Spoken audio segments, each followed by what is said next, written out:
Humanities. I am Purva and आज की video में we'll be covering our chapter number 8 for class 12th history, which is peasants, zamindars and the state, right? तो पूरी one shot videos for class 12th history NCERT line by line explanation की videos आपको इस playlist में मिल जाएंगी, so make sure to check it out for your boards as well as CUET.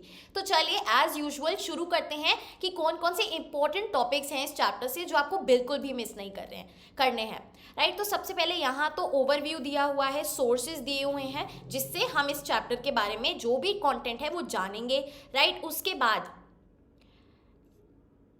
यहाँ पे जो टॉपिक नंबर 2 है द विलेज कम्युनिटी, यहाँ से मोस्ट इंपॉर्टेंट टॉपिक्स आपके शुरू होते हैं, राइट? तो आंसर राइटिंग के लिए सबसे इंपॉर्टेंट है इसमें पंचायत्स एंड हेडमैन, राइट? सो इसमें कैसे पंचायत के क्या फंक्शन थे, जाति पंचायत क्या होती है, वो सब हम पढ़ेंगे and that is very important for your long as well as short answers. आगे चलते हैं।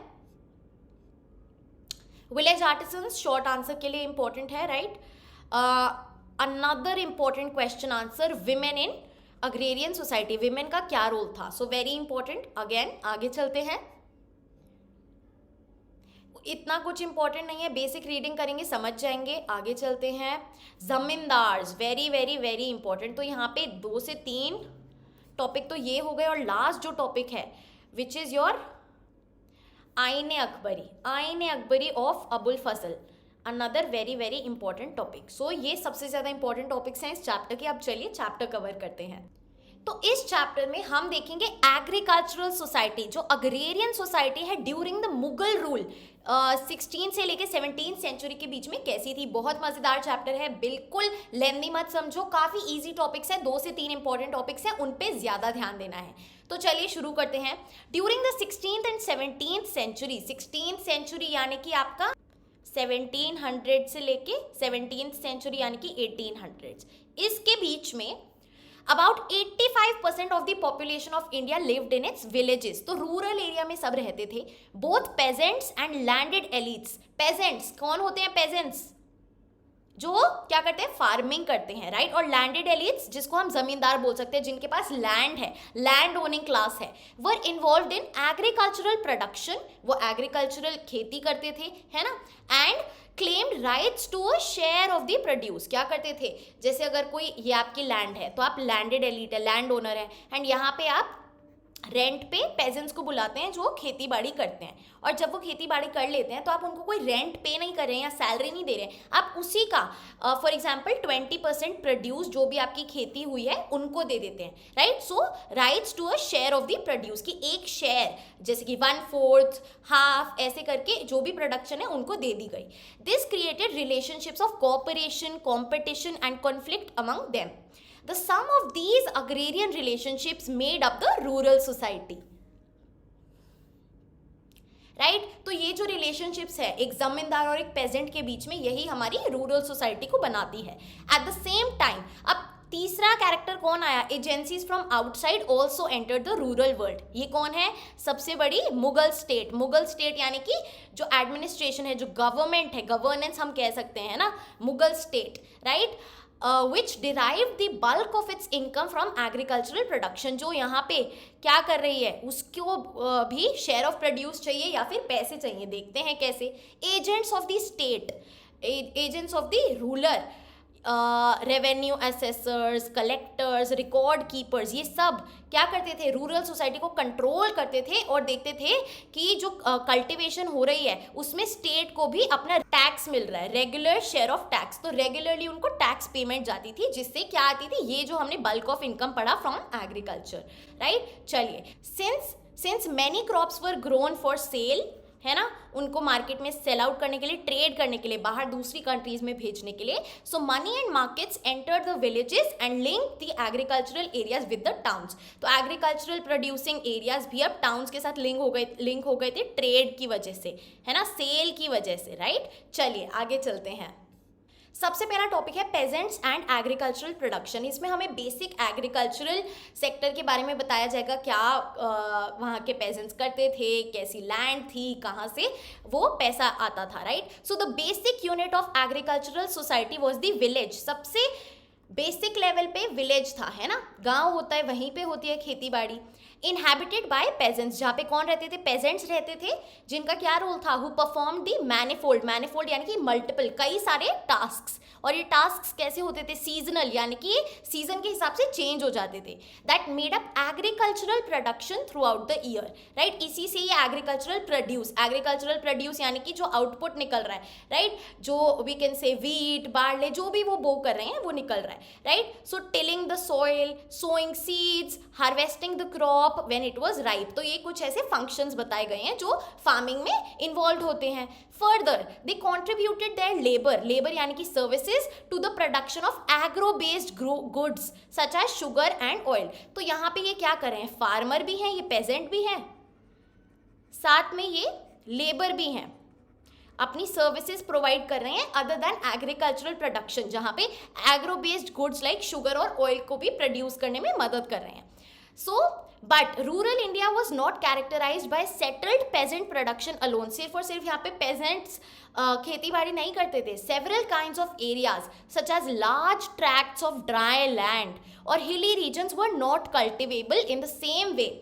तो यहाँ ये नहीं कह सकते कि विलेज में सारा ही फर्टाइल लैंड था जहाँ पे बहुत अच्छे क्रॉप्स उगते थे, जी नहीं, कुछ ऐसा भी ड्राई लैंड था और हिली रीजन्स थे जहाँ पे फार्मिंग नहीं हो पाती थी, right? Forest areas made up a substantial proportion of territory.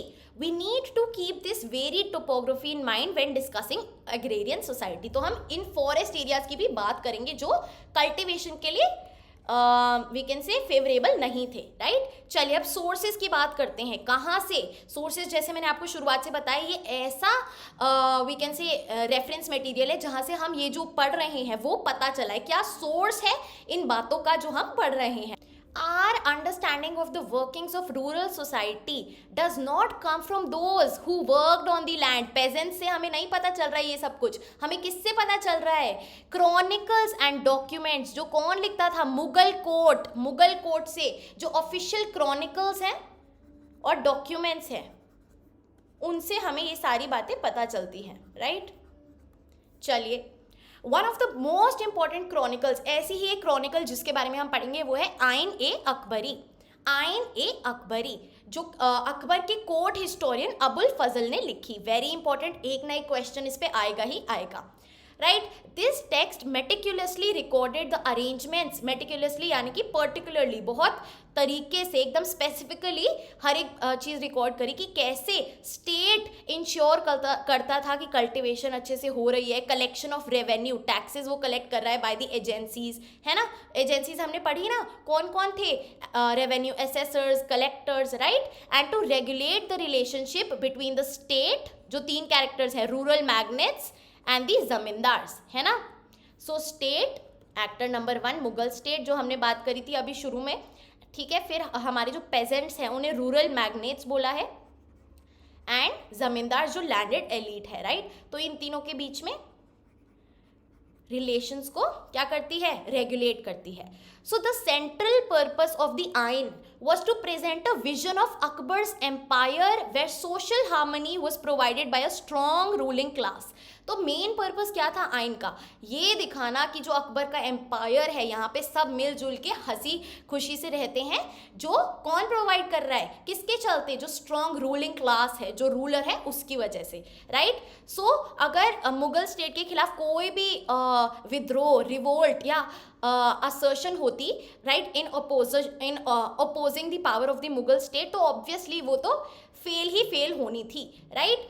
In other words, whatever we learn from the Ain about peasants remain a view from the top. एकदम हम टॉप एपेक्स पोजीशन से देख रहे हैं, क्योंकि मुगल कोर्ट की writing है, यहाँ से उनको कैसा व्यू दिखता था तो वही हम पढ़ेंगे। हम ये नहीं पढ़ रहे हैं कि पेजेंट्स आपस में क्या सोचते थे और उन्होंने ये बातें लिखी हैं, राइट। चलिए अब आइन के अलावा क्या सोर्स है हमारे पास, हमारे पास ऐसे सोर्सेज हैं जो मुगल कैपिटल से दूर वाले रीजन से हमें मिले हैं। For example revenue records from Gujarat, Maharashtra, Rajasthan, 17th और 18th सेंचुरी में जो लिखे गए थे, राइट। फर्दर और क्या है, extensive records of east India company, ठीक है। तो ईस्ट इंडिया कंपनी जो ब्रिटिशर्स आए, राइट, उनके भी कुछ रिकॉर्ड्स है जहाँ पे हमें agrarian relations in eastern India के बारे में पता चलता है। तो आप देख रहे हैं सोर्सेज कौन कौन से हैं, क्रॉनिकल्स एंड डॉक्यूमेंट्स हैं मुगल कोर्ट्स के। कौन से क्रॉनिकल्स हैं? नंबर 1 आईने अकबरी, राइट। नंबर 2 आपके पास क्या है, revenue records from regions far away from the Mughal capital, and number 3 extensive records from the East India Company. These are your sources of 16th to 17th centuries agrarian society। Clear है? चलिए so peasants and their lands, अब समझते हैं आखिरकार कैसे system चलता था। The term which Indo Persian sources of the Mughal period most frequently used to denote a peasant was, pageant को क्या बोलते थे? रैयत, RAIYAT, रैयत, पेजेंट को बोलते थे रैयत, ठीक है, और मुजरियन, ठीक है। In addition we also encounter the terms kisan और आसामी, किसान तो हम हिंदी में भी बोलते हैं, right. Sources of the 17th century refer to 2 kinds of peasants, 2 तरीके के रैयत थे, 2 तरीके के पेजेंट्स थे, किसान थे। नंबर 1 खुद कश्ता एंड नंबर 2 पही कश्ता, राइट। तो खुद कश्ता और पही कश्ता, खुद कश्ता कौन है? जो अपने ही गांव में अपने ही लैंड पे खेती बाड़ी करता है, और पही कश्ता कौन है? जो दूसरे गांव में जाके अपनी सर्विसेज प्रोवाइड करता है, पेजेंट्री करता है, फार्मिंग करता है, ठीक है। क्लियर है? आगे चलते हैं, राइट। सो खुद कश्ता, the ryots were residents of the village in which they held their lands, and pahikashtas were non-resident cultivators who belonged to some other village but cultivated lands elsewhere on contractual basis, ठीक है। People became pahikashta either out of choice, है ना, मर्जी के लिए कि भैया उनको ज़्यादा अच्छा पैसा मिल रहा है दूर काम करके, राइट, या फिर मजबूरी में, कंपल्शन में, कि उनके पास पैसे कम हैं या फिर वहाँ पे फेमाइन है, पानी की कमी है, तो प्रोडक्शन अच्छा नहीं हो रहा है, राइट। चलिए, सो अगर हम यहाँ पे बात करें कि कितने ज़्यादा एफ्लुएंट, कितने ज़्यादा रिच कह सकते हैं हम पेजेंट्स को, तो नॉर्थ इंडिया में तो भैया जो पेजेंट्स थे उनके पास 2 बुलक्स, है ना, 2 बैलगाड़ी, 2 बैलों से ज़्यादा और 2 प्लो से ज़्यादा कुछ था नहीं, ठीक है। गुजरात की अगर हम बात करें 6 एकर्स ऑफ लैंड है अगर किसी के पास, तो वो अच्छा खासा रिच माना जाता था। बंगाल की बात करें तो 5 एकर्स ऑफ लैंड से ज़्यादा तो उन्हें मतलब एवरेज था, राइट, जो उनके पास लैंड था, और 10 acres would make one a rich Asami, a rich pageant, right. ज़्यादा से ज़्यादा अगर किसी के पास 10 एकड़ की ज़मीन है तो बहुत ज़्यादा रिच माना जाता था। Cultivation was based on the principle of individual ownership, right, community as a whole नहीं, individual ownership. Peasant lands were bought and sold in the same way as the lands of other property owners. Clear है? चलिए अब चलते हैं irrigation and technology पे। कैसी irrigation use करी जाती थी, राइट, कैसे सिस्टम्स थे, क्या टेक्नोलॉजी हाईफाई थी, देखते हैं। The abundance of land, abundance यानी कि बहुत ज़्यादा लैंड है, अवेलेबल लेबर, अब लेबर भी बहुत ज़्यादा अवेलेबल है ना, and mobility of pageants, mobility यानी कि एक दूसरे से दूसरी जगह, एक जगह से दूसरी जगह मूव करना, वर 3 factors that accounted for the constant expansion of agriculture, right. तो लैंड भी ज़्यादा था, लेबर भी अच्छी खासी थी, और वो अच्छी खासी फ्लेक्सिबल पेजेंट्स थे, राइट। क्लियर है? आलसी नहीं थे बिल्कुल, तो इससे जो एग्रीकल्चरल प्रोडक्शन था वो एक्सपैंड हो रहा था, बढ़ ही रहा था, right. Since the primary purpose of agriculture is to feed people, है ना, basic staples such as rice, wheat और millets were the most commonly cultivated crops, क्योंकि पहले क्या करना है, हमें अपना पेट भरना है, right? Areas which received 40 inches or more of a rainfall in a year were generally rice producing zones, right, followed by wheat and millets corresponding to a descending scale of precipitation। जहाँ पे ज़्यादा बारिश होती है वहाँ पे rice उगाई जाती है, अप टू 40 इंचेस बारिश है, बहुत बारिश है तो वहाँ पे राइस, और फिर डिपेंडिंग ऑन दी मतलब जैसी कम होती जाएगी जगहों पे तो वीट्स और मिलेट्स, ठीक है। तो सबसे ज़्यादा बारिश किसके लिए चाहिए? राइस के लिए चाहिए, फिर वीट के लिए और फिर मिलेट्स के लिए। So monsoons remain the backbone of the Indian agriculture. Monsoon बहुत बड़ा एक फैक्टर है एक सक्सेसफुल एग्रीकल्चरल प्रोड्यूस होने में, right. But there were crops which required additional water, तो एडिशनल वाटर कहाँ से आएगा? Artificial systems of irrigation were built for this. Clear है? आगे चलते हैं। So irrigation projects received state support as well. State support यानी कि स्टेट स्पॉन्सर करती थी, right. For example north India में the state undertook digging of new canals, नहर या फिर नाला जिसे बोलते हैं, and also repaired old ones like Shah नहर इन पंजाब ड्यूरिंग शाहजहाज रूल, रेन यानी कि रूल, ठीक है। दो एग्रीकल्चर वॉज लेबर इंटेंसिव यानी कि सबसे ज़्यादा काम मैनुअल लेबर ही होता था, राइट, मैनुअल लेबर ही करता था। पेजेंट्स डिड यूज टेक्नोलॉजीज, कुछ टेक्नोलॉजीज यूज़ करी जाती थी जहाँ पे कैटल एनर्जी का यूज़ किया जाता था। फॉर एग्जाम्पल वुडन प्लो, है ना, एक कैटल मतलब बैल वुडन प्लो लेके वो टिलिंग कर रही है सॉइल की, right. So which was light and easily assembled with an iron tip और कोल्टर, इतना आपको याद नहीं करना है। It therefore did not make deep furrows, ज़्यादा वो डीप भी नहीं जाती थी सॉइल में, तो मॉइस्चर उसका प्रिजर्व रहता था, है ना, सो सही काम चल जाता था। A drill pulled by a pair of giant oxen was used to plant seeds, but broadcasting of the seed was the most prevalent method। तो यहाँ पे आपको मेथड्स बताए गए हैं। Hoeing and weeding were done simultaneously using a narrow iron blade with a small wooden handle, right. आगे चलते हैं। अबंडेंस ऑफ क्रॉप्स यानी कि बहुत सारे क्रॉप्स उगाए जाते थे।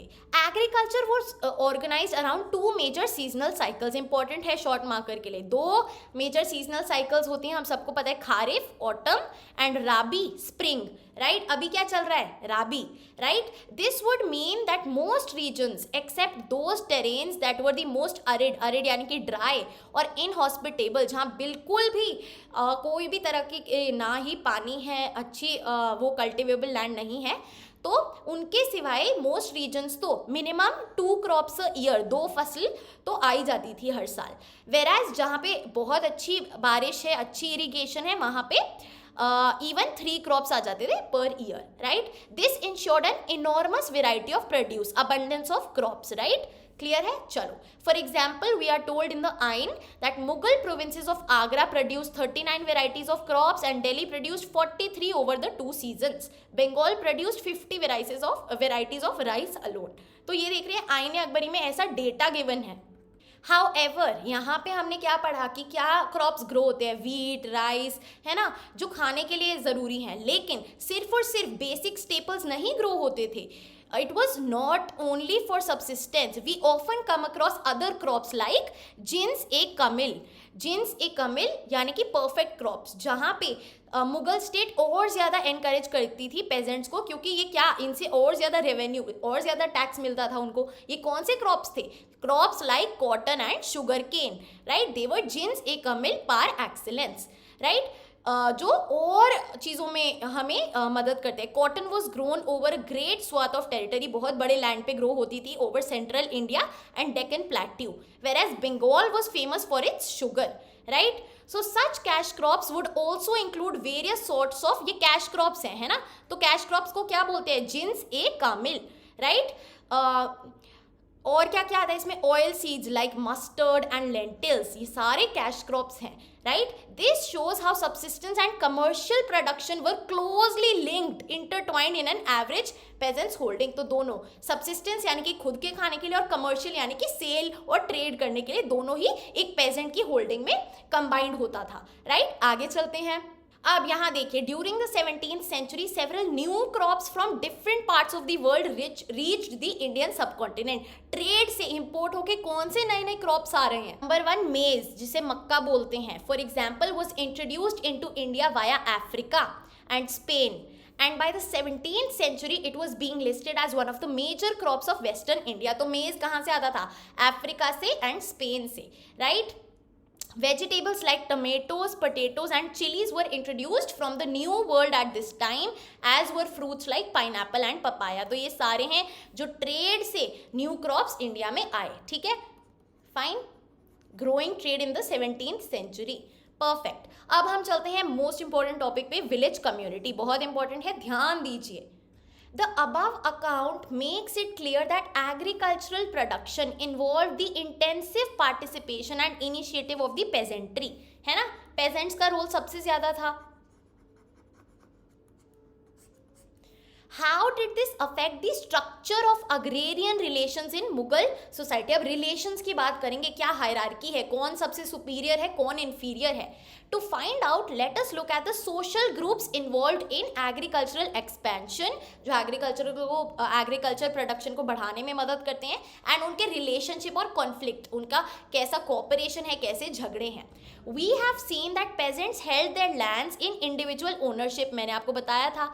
At the same time, they belong to a collective village community as far as many aspects of their social existence were concerned. तो वो एक ही community से belong करते थे, collective village community से, right? So 3 constituent हैं community के. सबसे पहले cultivators हैं, जो peasants हैं हमारे, फिर है पंचायत, and फिर है the village headman, right? Clear है? सो सबसे पहले पेजेंट्स हैं, कल्टिवेटर्स हैं, फिर पंचायत है, पंचायत आप सबको पता है कैसा सिस्टम होता है ना, और फिर विलेज हेडमैन है. अब ध्यान दीजिए. सो डीप इनइक्विटीज, इनइक्विटीज यानी कि इनइक्वालिटीज कौन से बेसिस पे? Caste and other caste like differences meant that the cultivators were a highly heterogeneous groups. Heterogeneous यानी कि different groups. Among those who tilled the land, there was a sizable number who worked as menials or agricultural laborers. मजदूर जो हम बोलते हैं, so वो agricultural laborers का भी काम करते थे और peasants भी थे, right? Despite the abundance of cultivable land, despite बहुत ज़्यादा land है, तब भी certain caste groups were assigned menial tasks. menial यानी कि छोटे मोटे टास्क, जो बहुत ही फालतू टास्क हम कह सकते हैं, छोटे मोटे टास्क जिनमें किसी स्किल की ज़रूरत नहीं होती, एंड इसीलिए वो और ज़्यादा पावर्टी की तरफ धकेले जाते थे. दो देयर वॉज नो कंसेंसस यानी कि सबका agreement at that time. The little data that we have suggests that such groups comprise a large section of the village population. कौन से ग्रुप्स? ऐसे ग्रुप्स जिनको साइडलाइन किया जा रहा है ना, उनके पास सबसे कम रिसोर्सेज थे और वो सबसे ज़्यादा नीचे वाली पोजीशन पे थे इन दिस कास्ट हायरार्की, जैसे कि हम दलित से कंपेयर कर सकते हैं in modern India, right? Fine, चलिए आगे चलते हैं.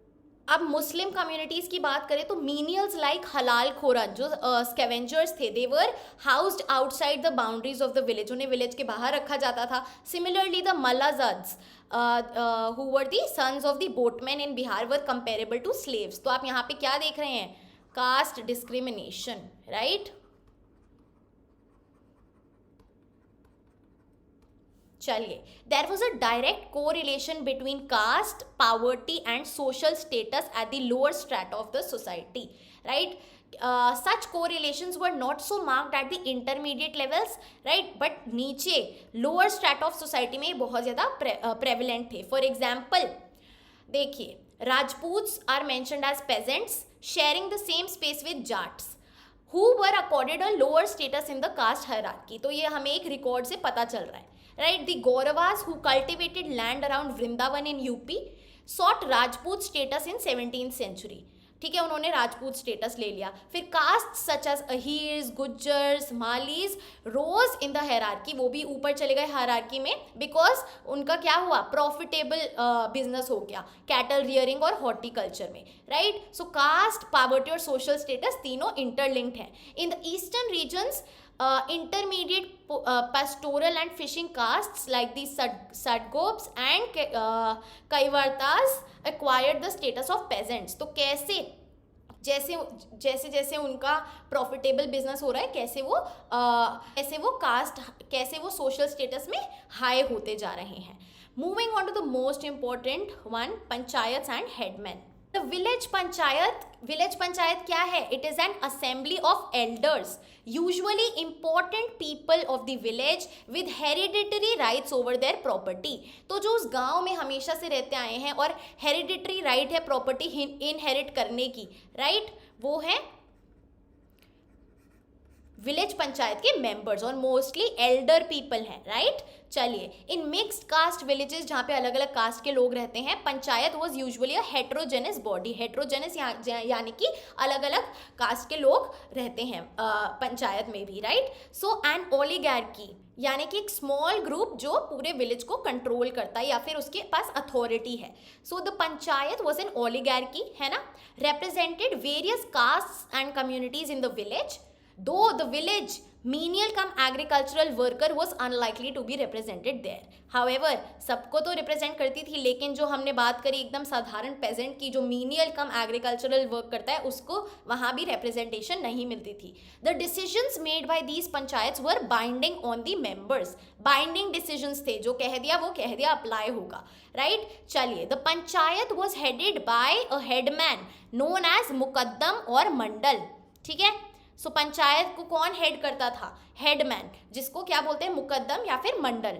Some sources suggest that the headman was chosen through a consensus voting of the village elders. जो elders हैं वो खुद agreement करके एक headman चुनते थे, and that this choice had to be ratified by the जमींदार. और जो जमींदार है ना, वो इसको चेक मतलब टिक या क्रॉस अप्रूव करता था, right. So headman held office as long as they enjoyed the confidence of the village elders, right. Village elders जिन्होंने उन्हें चुना है, अगर वो उसको खुश रख रहा है, उन सबको अग्रीमेंट में रख रहा है कि ठीक है, ओके, तुम पावर में रहो, तब तक वो पावर में रहेगा, वरना उसको डिसमिस भी कर सकते हैं village elders of the panchayat, right. The chief function of the headman was to supervise the preparation of village accounts assisted by accountant और patwari of the panchayat. Accountant कौन है? पटवारी.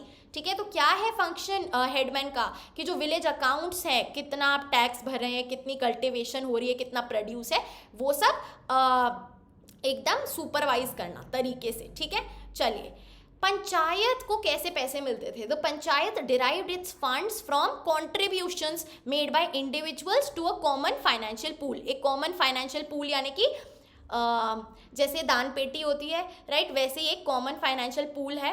पूल स्विमिंग पूल नहीं है ये, बेसिकली एक कैसे समझाऊँ, बैंक समझ लो या फिर एक अकाउंट समझ लो, राइट. तो उसमें सारे इंडिविजुअल्स कुछ कुछ कंट्रीब्यूट करते हैं, right. These funds were used for defraying the costs of अब क्या, किस लिए ये पैसे काम आते थे? जब रेवेन्यू ऑफिशियल्स आते थे तो उनका एंटरटेनमेंट करना भैया. ठीक है. Expenses for community welfare activities. Community welfare activities, for example अगर कोई नेचुरल कलैमिटी आ गई तो उससे निकलना बाहर, है ना, तो इस सब में पैसा चाहिए. तो यहाँ पे काफ़ी बार शॉर्ट आंसर आ जाता है कि कहाँ पे ये फंड्स यूज़ होते थे, right. So natural calamities like flood से बचने के लिए, है ना. These funds were also deployed in construction of a band or digging a canal, which peasants usually could not afford to do on their own, right. तो village की welfare activities के लिए भी ये use किए जाते थे, right. One important function of the panchayat was to ensure that caste boundaries among the various communities inhabiting the village were upheld. कि भैया फॉर एग्जाम्पल आप सेम कास्ट में मैरिज कर रहे हैं, right. In eastern India all marriages were held in the presence of the Mandal of the village headman.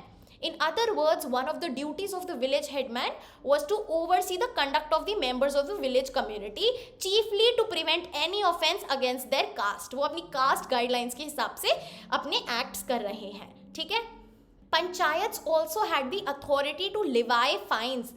Fines भी लगा सकते थे वो, या फिर और सीरियस पनिशमेंट भी इन्फ्लिक्ट कर सकते थे अगर कोई ये चीज़ें लागू ना करे. फॉर एग्जाम्पल उसको कम्युनिटी से ही बाहर निकाल देना, राइट. सो ये बहुत बड़ा स्टेप था एंड ये कम समय तक ही किया जाता था क्योंकि एक्सट्रीम स्टेप है, राइट. कौन सा? Expulsion from the community. It meant that a person forced to leave the village became an outcast and lost his right to practice his profession. Such a measure was intended to as a deterrent to violation of caste norms. तो ऐसा भी कर दिया जाता था, right.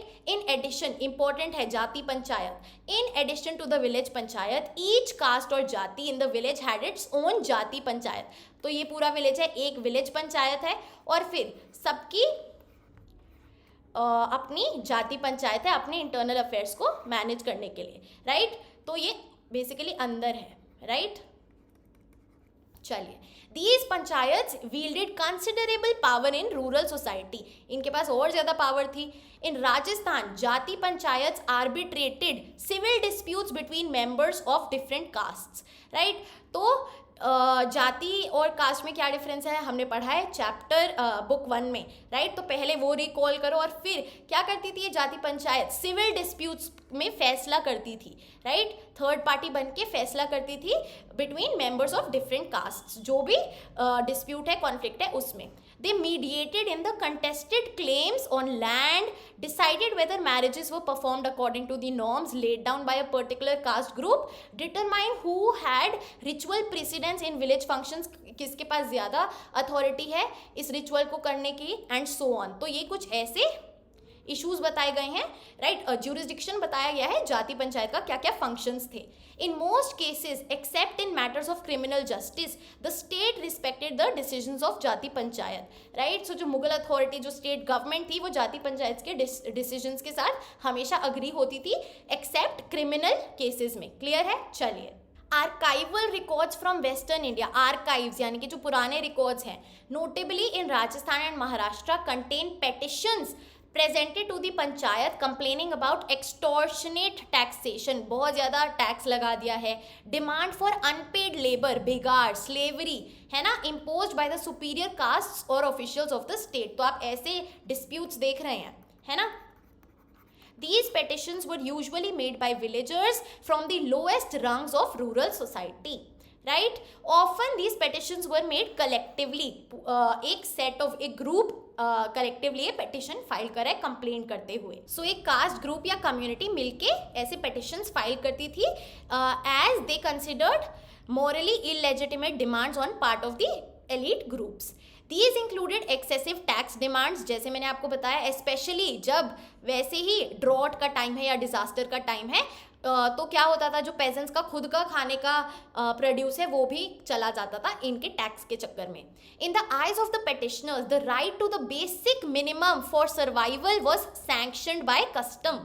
वो क्या चाहते, वो विलेज पंचायत को as a court of appeal मानते थे, जो उनके साथ इनजस्टिस नहीं होने देगा, right.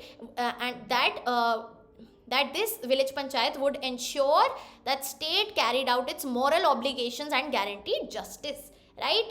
So the decision of the panchayat in conflicts between lower caste peasants and state officials or the local zamindar could vary from case to case. Case पे depend करता है कौन जीतता है।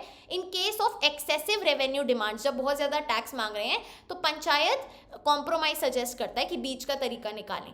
इन cases where reconciliation failed, peasants took recourse to more drastic forms of resistance such as deserting the village. peasants जब ना खुश थे डिसीजन से, वो विलेज छोड़ के ही चले जाते हैं। The relatively easy availability of uncultivated labor and the competition over labor resources made this an effective weapons in the hands of cultivators, क्योंकि इतने सारे लेबर है, चले जाओ, हमारा क्या जा रहा है, हम किसी और को पकड़ लेंगे खेती के लिए, राइट। चलिए, another interesting aspect of the village was the elaborate relationship of exchange between different producers।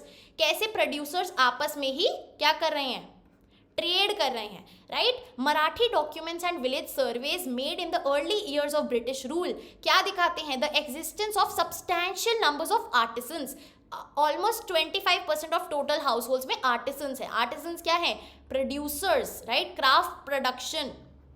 तो ज़्यादा कोई बड़ी डिस्टिंक्शन नहीं थी आर्टिसंस और पेजेंट्स में, कभी पेजेंट्स आर्टिसंस भी बन जाते थे, right. So as many groups perform the tasks of both, right? Cultivators and their families would also participate in craft production such as dyeing, textile printing, baking, firing of pottery, making and repairing of agricultural implements. सो जहाँ पे agriculture के समय में, जहाँ पे ज़्यादा कुछ है नहीं करने को, राइट, फॉर एग्जांपल सोइंग और वीडिंग के बीच में या फिर वीडिंग और हार्वेस्टिंग के बीच में, तो जो पेजेंट्स थे वो आर्टिसंस बन जाते थे और ये वाली हॉबी, ये वाली जॉब करते थे, राइट। क्लियर है?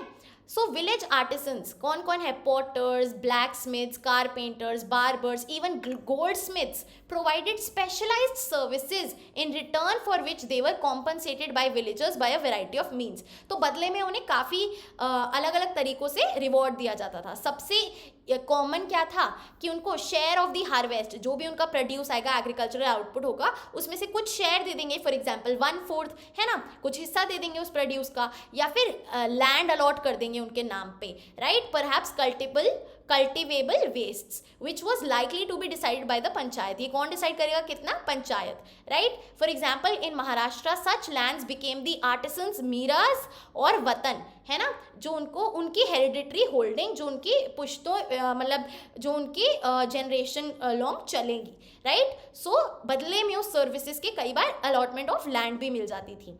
Another variant of this system where artisans and individual peasant holders entered into mutually negotiated system of remuneration, most of the time goods for services. तो वो खुद का एक mutually negotiated system बना लेते थे कि मैं तुम्हें ये दूंगा, तुम बदले में ये देना, ठीक है.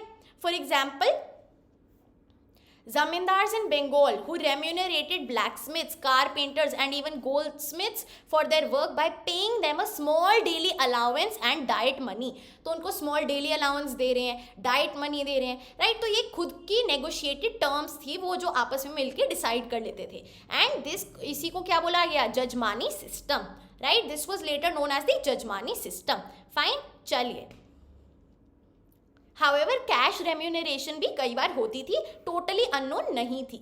गांव को, इस विलेज को अ लिटिल रिपब्लिक बोला गया, right. So some British officials in the 19th century saw the village as a little republic made up of fraternal partners sharing resources and labor in a collective. सब मिल बांट के रह रहे हैं और अपनी इकोनॉमी चला रहे हैं. हावेवर इसका मतलब ये नहीं था कि इस रूरल एरिया में इक्वालिटी थी, इगैलिटेरियनिज्म था, नहीं.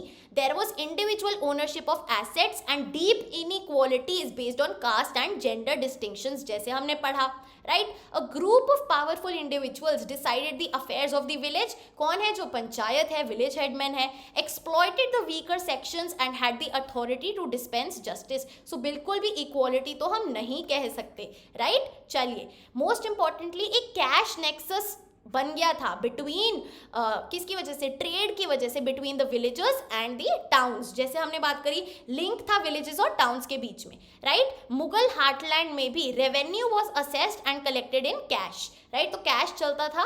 Artisans producing for the export market, right. जो एक्सपोर्ट करते थे उनको कैसे मिलता था पैसा? उनको कैसे मिलता था रेवेन्यू? उनको भी अपने एडवांसेस, वेजेस कैश में मिलते थे. Similarly as did the producers of commercial products like cotton, silk and indigo. तो एक कैश नेक्सस बन गया था ट्रेड की वजह से. क्लियर है? Very good. चलिए, women in agrarian society, women का क्या रोल था? क्या वो भी एग्रीकल्चर या फिर प्रेजेंट्री सर्विसेज देती थी या फिर वो घर में रहती थी? तो वेरी इंपॉर्टेंट है क्वेश्चन आंसर के पर्सपेक्टिव से. As you may have observed in many different societies, the production process often involves men and women performing certain specified roles.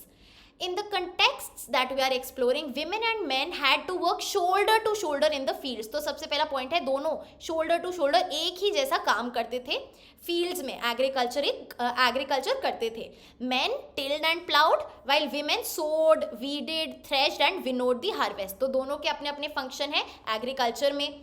With the growth of nucleated villages and expansion in individuated peasantry farming, जब villages भी धीरे धीरे अलग होने लगे, nuclear families हो जाती है, वैसे न्यूक्लियर विलेजेस हो गए और इंडिविजुअल होने लगी ये फार्मिंग भी. तो obviously which characterized the medieval Indian agriculture, the basis of production was the labor and resources of the entire household. तो अब कौन कर रहा है प्रोडक्शन? लेबर जो घर में है, तो क्या है? मैन और विमेन दोनों, और रिसोर्सेज हैं जो घर में है, राइट. सो वही आपका काम करेंगे. जितना आपके पास पैसा है, जितने आपके पास एग्रीकल्चरल इंस्ट्रूमेंट्स हैं, लेबर सर्विसेज, तो एट द न्यूक्लियर लेवल आप काम करेंगे. इंडिविजुअल हो चुका है क्योंकि कम्युनिटी नहीं है. So naturally a gendered segregation between the home for women and the world for men was not possible in this context.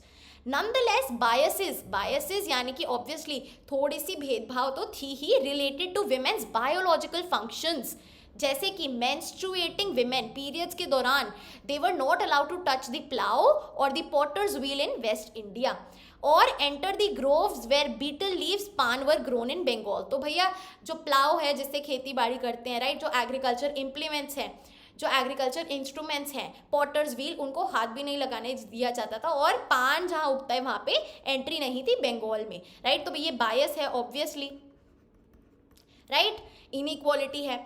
Artisanal task such as spinning yarn, sifting, kneading clay for pottery, embroidery were among the many aspects of production dependent on female labor। तो ये कुछ ऐसे aspects हैं, कुछ ऐसी skills हैं जो mostly female करती थी, तो very important, right. The more commercialise the product, जितना वो मार्केट में बिक रहा है उतनी ज़्यादा डिमांड विमेन की लेबर की होती थी टू प्रोड्यूस इट, क्योंकि सबको क्या चाहिए, रेवेन्यू चाहिए। In fact, peasant and artisan women worked not only in the fields but even went to the houses of their employers or to the markets if necessary। तो सिर्फ वो fields में काम नहीं कर रही हैं, जहाँ उनका employer है, right, वहाँ भी उनके घर जाके भी काम करती हैं, जैसे maids हो गई, right, या फिर markets में भी जाना पड़े अगर ज़रूरत है तो allowed था।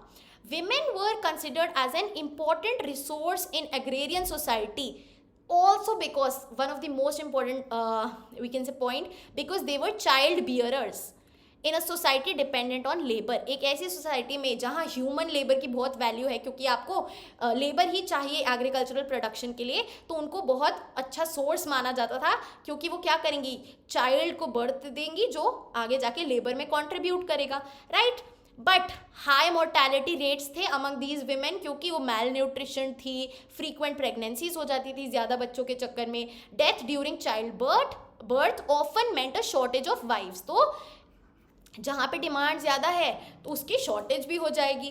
This led to the emergence of social customs in peasant and artisan communities, जो अलग थे, और अगर आप कस्टम्स देखेंगे उससे काफ़ी अलग, क्यों, क्या थी, शॉर्टेजेस ऑफ वाइफ थी। तो अब दहेज कौन दे रहा है, मेन दे रहे हैं विमेन को, ब्राइड प्राइस जिसे हम बोलते हैं, विमेन नहीं पे कर रही हैं। For example, marriages in many rural communities required the payment of bride price rather than dowry to the bride's family. Remarriage was considered legitimate both among divorced and widowed women। remarriage कर सकते हो क्योंकि labor चाहिए सबको, right? So the importance attached to women as a reproductive force also meant that the fear of losing control over them was, भैया अगर वो इतनी ज़रूरी है तो डर भी लगेगा ना उन्हें खोने का। So according to the established social norms, the household was headed by male, patriarchy तो थी ही। Thus women were kept under strict control by the male members of the family and the community। They could inflict draconian punishments, draconian यानी कि बहुत extreme punishments if they suspected infidelity, infidelity यानी कि कोई cheat कर रहा है ना, you are not loyal to your partner on the part of women. Women करे तो बहुत बुरी पनिशमेंट मिलेगी, लेकिन मैन की तरफ से इनफिडेलिटी हो तो कोई पनिशमेंट नहीं है। So documents from western India, Rajasthan, Gujarat and Maharashtra show petitions sent by women to the village panchayat seeking redress and justice। Wives protested against the infidelity of their husbands or the neglect of the wife and children by the male head of the household, the गृहस्थी। household क्या है, गृहस्थी है। सो mail infidelity, mail जब disloyal है तो कोई punishment नहीं है, were not always punished. The state and superior caste groups did intervene, जब लग रहा है उन्हें कि फैमिली की प्रॉपर केयर नहीं हो रही है तो वो थोड़ा कुछ डिसीजन ले देते थे। In most cases when women petition to the panchayat, their names were excluded from the record. The petitioner was referred to as the mother, the daughter, the sister और the wife of the male head of the household. तो उनका नाम नहीं लिखा जाता था, उस mail head से ही उनको रेफर किया जाता था, right. Amongst the landed gentry, women had the right to inherit property। Landed gentry यानी कि जिनका अच्छा सोशल स्टेटस था, जिनके पास लैंड था, लैंड ओनिंग क्लास, राइट, उधर विमेन के पास थी राइट टू इनहेरिट प्रॉपर्टी। तो ये मिडीवल टाइम्स की बात है, इंपॉर्टेंट है ये बहुत। Instances from Punjab show that women including widows actively participated in the rural land market as sellers of property inherited by them. तो सेल भी करती थी अपनी property. Hindu and Muslim women inherited zamindaris which they were free to sell और mortgage, right, तो उसको नीलाम भी कर सकते हैं, बेच भी सकते हैं। Women zamindars were known in the 18th century Bengal। In fact, one of the biggest and most famous of the 18th century zamindari is that of Rajshahi had a woman at the helm, जो women के control में थी। Clear है? So यहाँ पे access to property medieval India में हमें दिख गया है 16-17 सेंचुरीज के बीच में। Moving on to forests and tribes, अब एग्रीकल्चरल लैंड के बजाय जो हमने बात करी, जो ऐसा लैंड है जो अनकल्टिवेबल है, जो ड्राई है, एरिड है, जहाँ पे बारिश नहीं होती, उस लैंड की बात करते हैं। So beyond settled villages, there was more to rural India than sedentary agriculture. और क्या था? Apart from the intensively cultivated provinces in the north and northwestern India, huge swaths of forests, huge patches of forests, dense forest, jungle या फिर scrub land, खरबंदी existed. तो ऐसा भी area था जहाँ पे फॉरेस्ट्स थे, राइट, जहाँ पे बहुत ज़्यादा डेंस फॉरेस्ट है उसको जंगल बोलते हैं, और स्क्रब लैंड खरबंदी बोलते हैं, existed all over the eastern India, central India and northern India, Jharkhand and in peninsular India down the western Ghats and Deccan plateaus. Though it is nearly impossible to set an all India average of the forest cover for this period, लेकिन हमें sources ने बताया है almost 40% क्या था, forest land था India में, ठीक है. सो वहाँ पे क्या रहते थे, forest dwellers were termed jungli in contemporary texts. Being jungly, however, did not mean an absence of civilization. जैसा अभी हम सोचते हैं जंगली है, राइट, कोई मैनर्स ही नहीं है.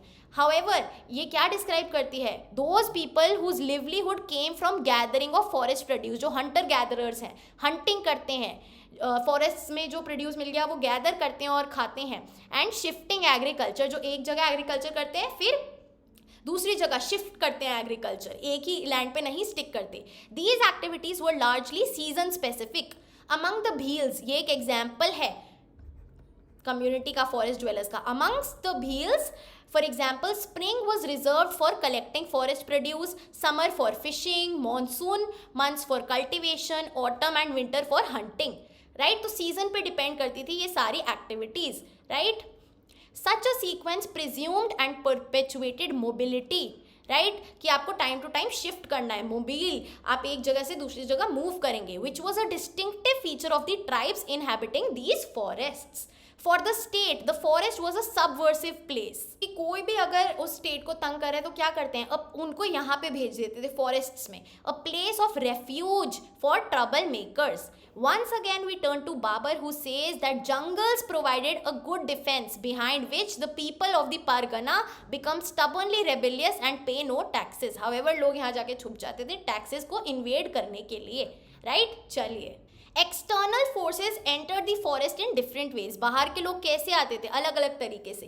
For example, the state required elephants for the army, army के लिए एलिफेंट्स चाहिए, वो कहाँ मिलेंगे, इस एरिया में मिलेंगे. सो द पेशकश levied from forest people often included a supply of elephants. In the Mughal political ideology, the hunt symbolized the overwhelming concern of the state to relate to all its subjects, rich and poor. Right, कि hunting पे कब जाते थे, आप देखते हैं ना जोधा अकबर, अगर आपने कुछ सीरियल या मूवी देखी है तो जो रूलर है वो हंट्स पे जाता है to interact with the subjects, to interact with the people.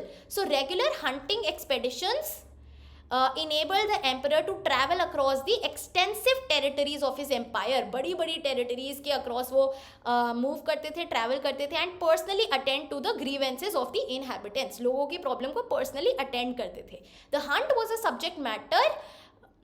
was a subject frequently painted by court historians, right? तो यहाँ को इस hunting को paintings में भी दर्शाया गया है. The painter resorted to the device of inserting a small scene somewhere in the picture that functioned as a symbol of harmonious reign. अभी हम देखेंगे paintings में ऐसे symbol बनाए गए हैं जो एक harmonious rule, सब खुशी से रह रहे हैं, हारमनी है पब्लिक में, सब्जेक्ट्स के बीच में, वो दिखाई जाती थी. The spread of commercial agriculture was an important external factor that impinged on the lives of those who lived in the forest. Commercial agriculture यानी कि आप ट्रेड कर रहे हैं और सेल कर रहे हैं.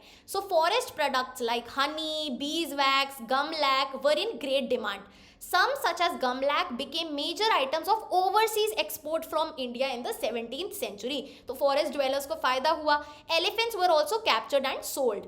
Trade involved an exchange of commodities through barter as well. कि आप अगर ये export कर रहे हैं gum lac तो आप import कोई और product कर रहे हैं, right? So barter system. Some tribes like the Lohanis in the Punjab were engaged in overland trade between India and Afghanistan, and in the town country trade in the Punjab itself, right? चलिए, social factors to wrought changes in the lives of the forest dwellers. क्या social factors थे जो change ला रहे थे इनकी life में?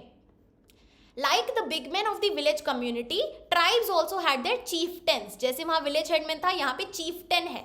Many tribal chiefs had become zamindars, some even became kings of that area. For this, they required to build up an army. उनको army चाहिए protection के लिए. They recruited people from their lineage groups or demanded that their fraternity provide military service. जो उनकी lineage है, जो उनका community है, उससे वो आर्मी बनाने लगे, right? या फिर जो उनके भाई बंद हैं वो मिलिट्री में आए. So tribes in the Sindh region had armies comprising 6,000 cavalry and 7,000 infantry. Cavalry जो घुड़सवार हैं और infantry जो foot soldiers हैं. In Assam, the Ahom kings had their pikes. People who were obliged to render military service in exchange for land, right? तो अगर कोई military service दे रहा है, Ahom kings उनको बदले में land देते थे, land grants देते थे. The capture of wild elephants was declared a royal monopoly by dash MCQ बन रहा है बाय अहोम किंग्स. क्लियर है, आगे चलते हैं. तो the transition from a tribal to a monarchical system had started much earlier. The process seems to have become fully developed only by the 16th century. तो tribal community से monarchy, एक ruler के under कब्जा आ रहा है, right? Monarch बन गया है, एक किंग बन गया है उस एरिया में. This can be seen from the ions observation. Ion Akbari में क्या बताया? Existence of tribal kingdoms in the north east.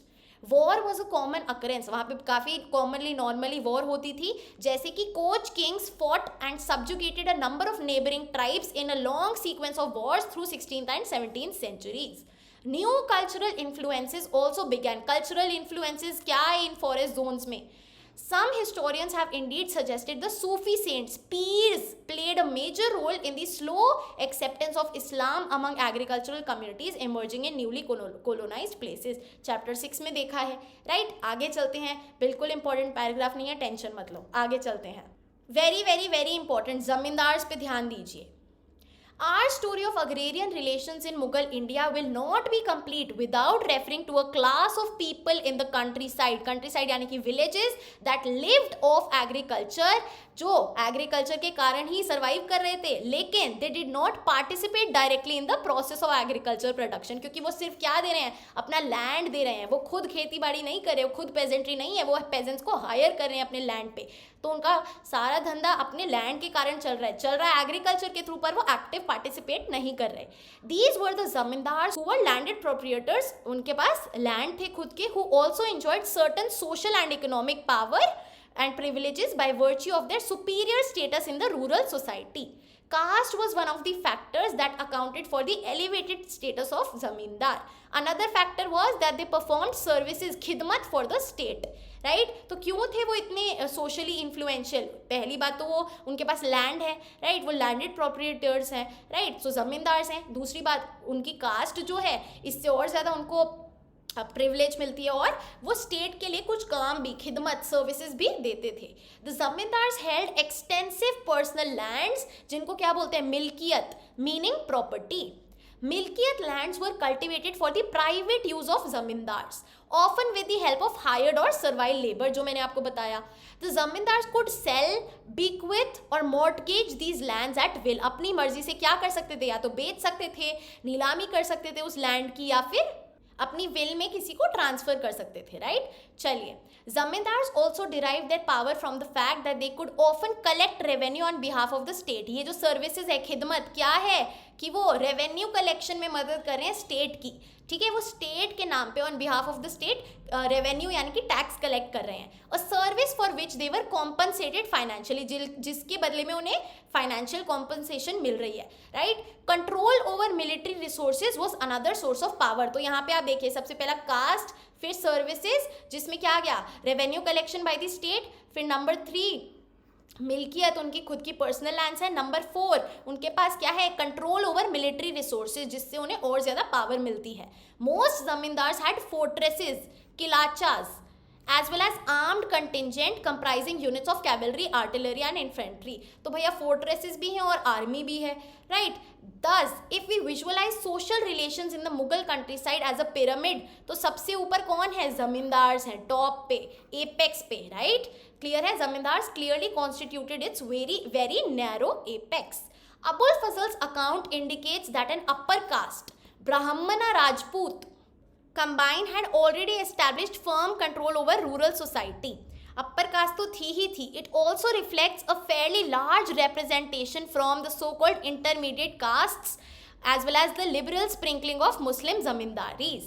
Contemporary documents क्या बताते हैं? Conquest may have been the source of origin of some zamindaris, right? Conquest यानी कि war.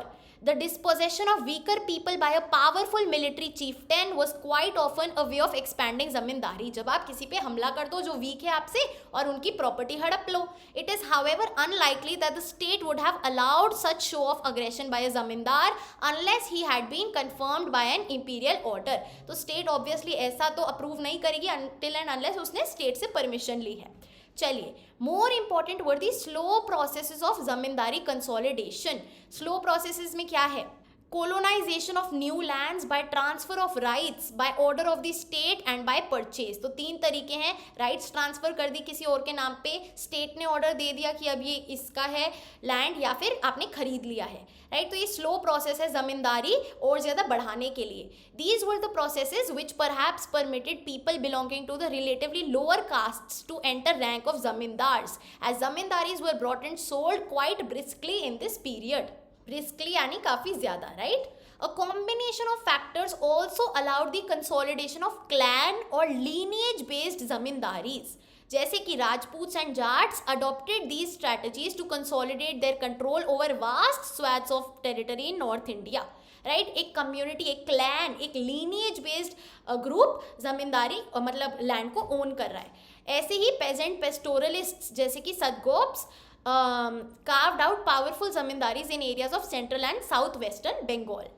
Zamindars spearheaded the colonization of agricultural land and helped in settling cultivators by providing them with means of cultivation including cash loans. तो यानी कि zamindars leaded the colonisation of agricultural land. वो cultivators को means of cultivation, उनको opportunity देते थे अपने land पे वर्क करने की, और कैश लोन्स भी प्रोवाइड करते थे. The buying and selling of zamindaris accelerated the process of monetization in the countryside. So और क्या हुआ? Zamindar sold the produce from their मिल्कियत लैंड्स, है ना, वो एग्रीकल्चरल प्रोड्यूस सेल करते थे.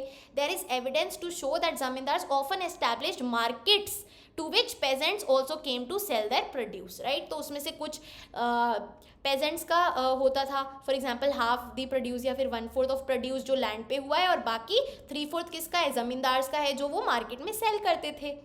Although there can be a little doubt that zamindars were an exploitative class, their relationship with the peasantry had an element of reciprocity, paternalism and patronage.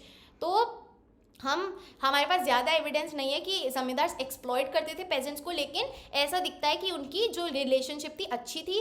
दोनों reciprocate करते थे, एक कोई काम कर रहा है तो वो दूसरा शेयर दे रहा है ना. और पैटर्नलिज्म, फादर लाइक फीलिंग थी, और पेट्रोनेज यानी कि उनको काफ़ी ज़्यादा स्पॉन्सर भी करते थे, कैश लोन्स प्रोवाइड करते थे जमींदार्स.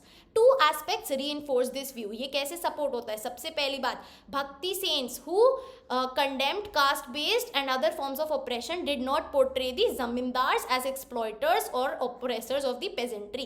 राइट, तो सबसे पहला प्रूफ ये है कि भक्ति सेंट्स ने उनका नाम नहीं लिया, उन्होंने हमेशा revenue official of the state का नाम लिया. And second, in a larger number of agrarian uprisings which erupted in North India, zamindars often received the support of the peasantry in their struggle against the state. तो वो हमेशा साथ में ही थे, peasantry plus जमींदार एक ही यूनिट एक दूसरे को सपोर्ट करते थे. परफेक्ट. अब चलते हैं लैंड रेवेन्यू सिस्टम पे, ध्यान से समझेंगे, इजी है. Revenue from land was the economic mainstay of the Mughal empire. सबसे बड़ा सोर्स, सबसे बड़ी इनकम तो यही थी. It was therefore vital for the state to create an administrative apparatus to ensure control over agricultural production. कुछ वो ऐसी एडमिनिस्ट्रेशन बनाए कि भैया पता है किसका क्या फंक्शन है और कैसे ये रेवेन्यू कलेक्ट होगा. Right, to fix and collect revenues from across the length and breadth of the expanding empire. तो इस अपैरेटस में क्या था? ऑफिस यानी कि दफ्तर of the diwan, who was responsible for supervising the fiscal यानी कि फाइनेंशियल सिस्टम ऑफ एम्पायर. सबसे पहले दीवान है, ऑफिस ऑफ दीवान जो रिस्पॉन्सिबल है. ठीक है.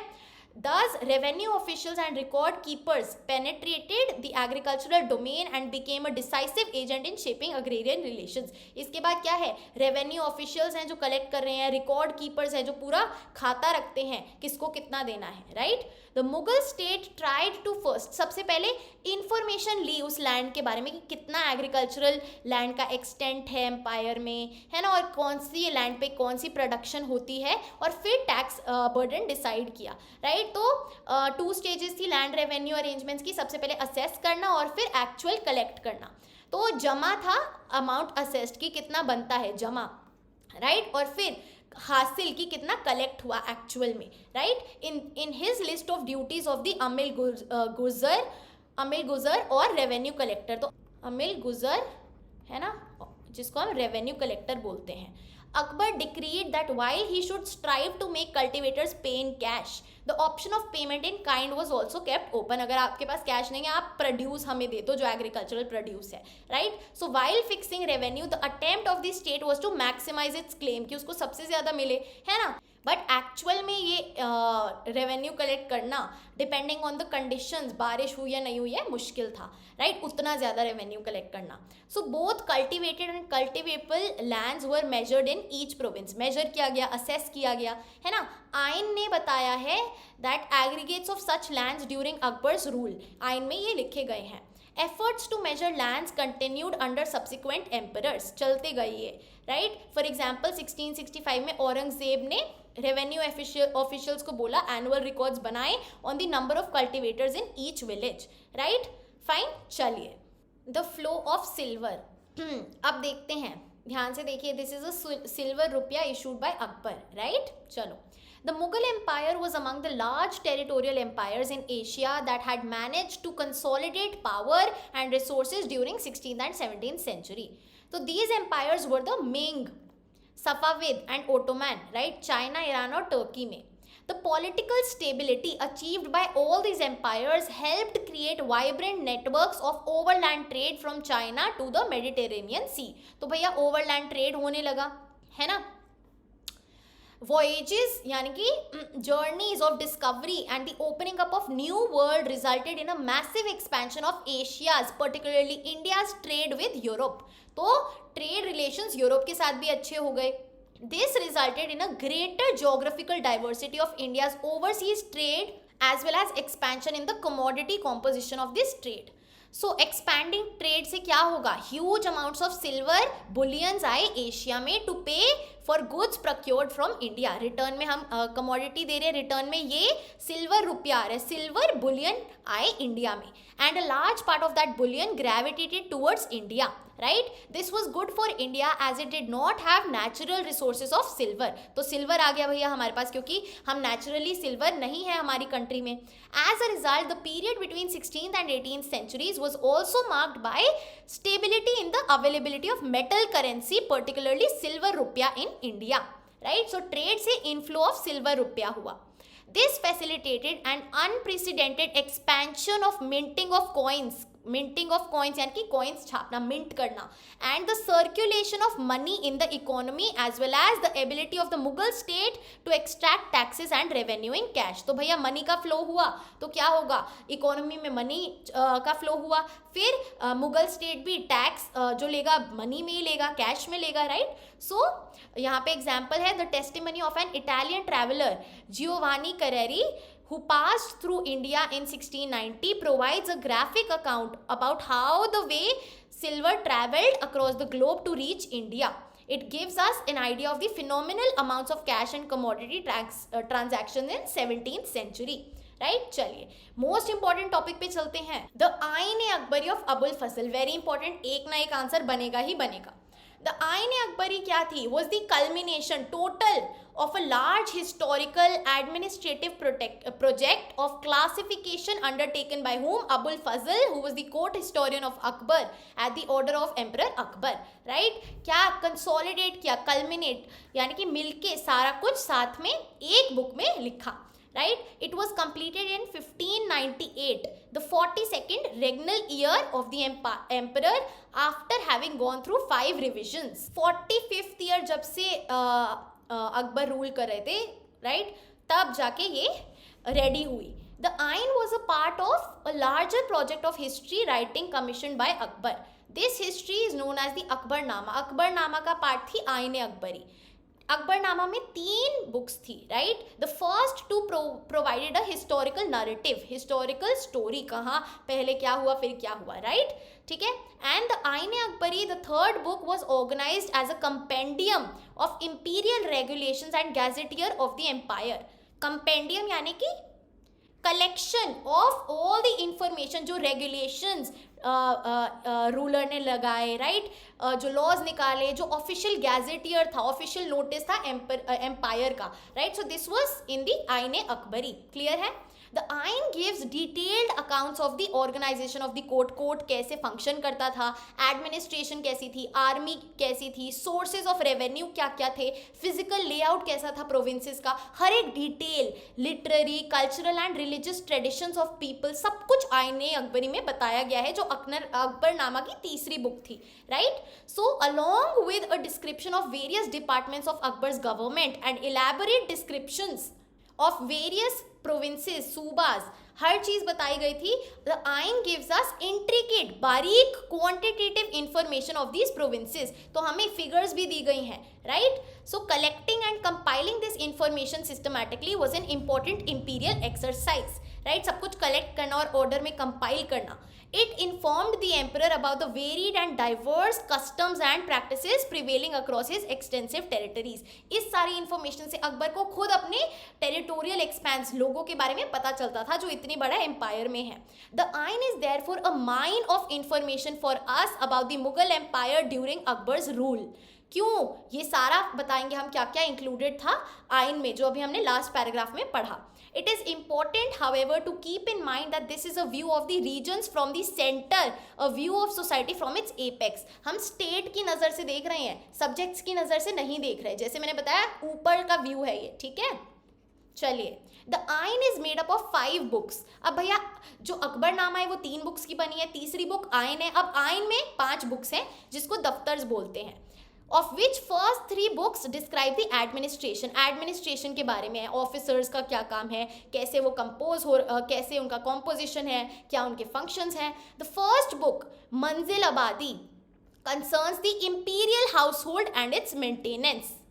imperial household क्या है? about the household, about the Mughal house hold, जो वहाँ के रॉयल पीपल कैसे रहते हैं और कितना उनका खर्चा है, right. Second book is about the sipah abadi, covers the military and civil administration and the establishment of servants, right. This book includes notices and short biographical sketches of imperial officials, mansabdars, learned men, poets and artists. तो यहाँ पे उनके बारे में कुछ कुछ information है, right, sketches हैं और उनके बारे में बायोग्राफी, मतलब उनका पूरा बैकग्राउंड लिखा हुआ है, राइट. थर्ड बुक मुल्क आबादी. तो देखिए, फर्स्ट बुक इज मंजिल आबादी, सेकंड बुक इज सिपाह आबादी एंड थर्ड बुक इज मुल्क आबादी, जिसमें क्या है, fiscal side of the empire, financial side of the empire. It provides rich quantitative information on the revenue rates, right, कि क्या टैक्स रेट्स थे, followed by the account of the 12 provinces. So मुल्क के बारे में, पूरे एम्पायर के बारे में है. This section has detailed statistical information which includes geographic, topographic यानी कि and economic profile of all the provinces, subas and their administrative and fiscal divisions, right. sarkars, parganas, महल्स, total measured area and assessed revenue जमा, right. तो सारा इसमें आपका statistical data आ जाता है third book में about the provinces. After setting out details at the suba level, province के level पे, the आइन goes on to give a detailed picture of the sarkars below the suba. This it does in the form of tables which have 8 columns giving the following information. इतना important नहीं है, depth में नहीं आएगा, but देख लो. परगनात, महल, किला, अर्जी and ज़मीन पैमुदा, measured area कितना है, नकदी, रेवेन्यू असेस्ड इन कैश, नकद हम बोलते हैं ना, suyurghal, grants of revenue in charity. So फिर ज़मींदार्स, और 7th और 8th कॉलम में details of the castes of these zamindars, their troops including horseman, foot soldiers, elephants, सारी इंफॉर्मेशन है. The mulk abadi gives a fascinating, detailed and high complex view of agrarian society in northern India. The 4th and 5th books में क्या है, religious, literary और cultural traditions of the people of India हैं, and also collection of Akbar's auspicious sayings. तो लोगों के बारे में है, रिलीजियस, लिटरेरी और कल्चरल ट्रेडिशंस और कस्टम्स, और अकबर की ऑस्पिशियस सेइंग्स, अकबर की बातें.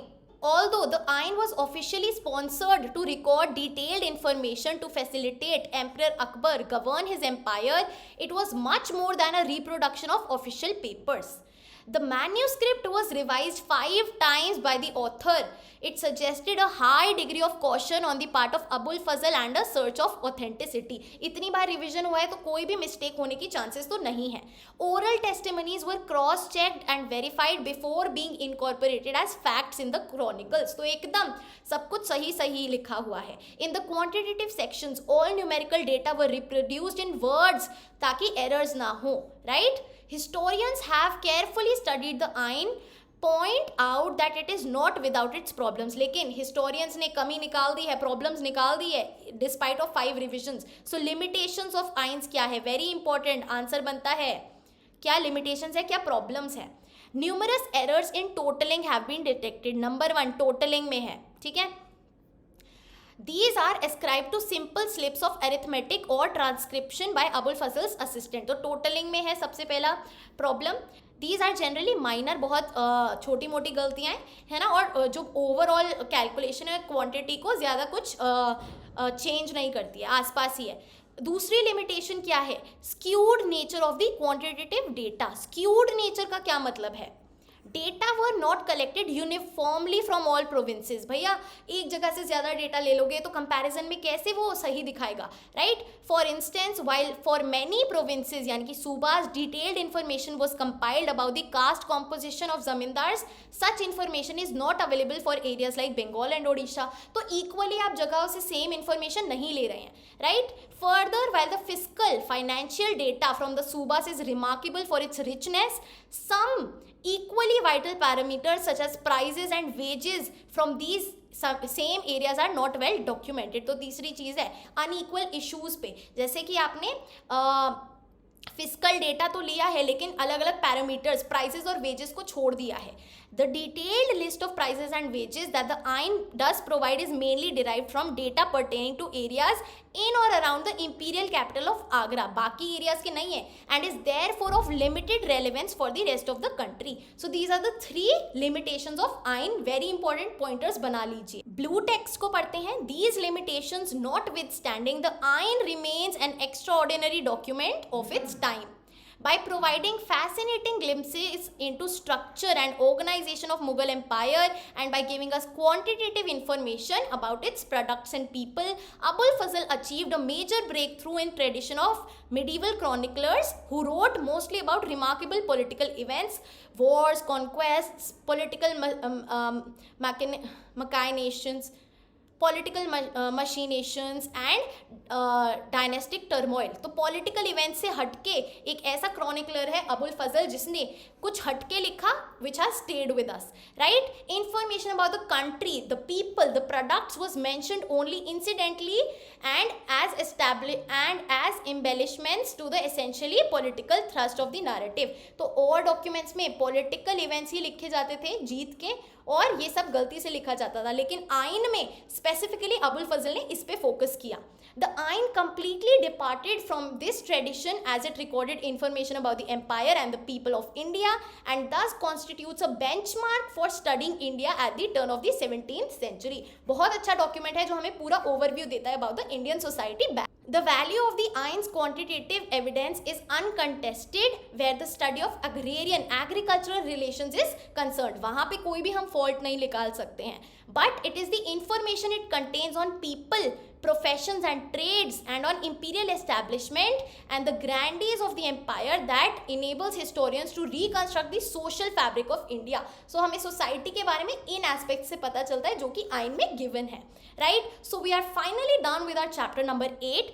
ईजी चैप्टर था. आपको बस जो मैंने इंपॉर्टेंट टॉपिक्स बताए हैं उसके नोट्स बना लेने हैं पॉइंटर वाइज कि अगर आंसर आया, कि अगर क्वेश्चन आया तो आपको कैसा आंसर फ्रेम करके आना है. So yes, we are done with our chapter number 8, peasants, zamindar and the state, and I request you to like the session and to subscribe to the channel क्योंकि बहुत effort लगता है इतनी लंबी videos बनाने में.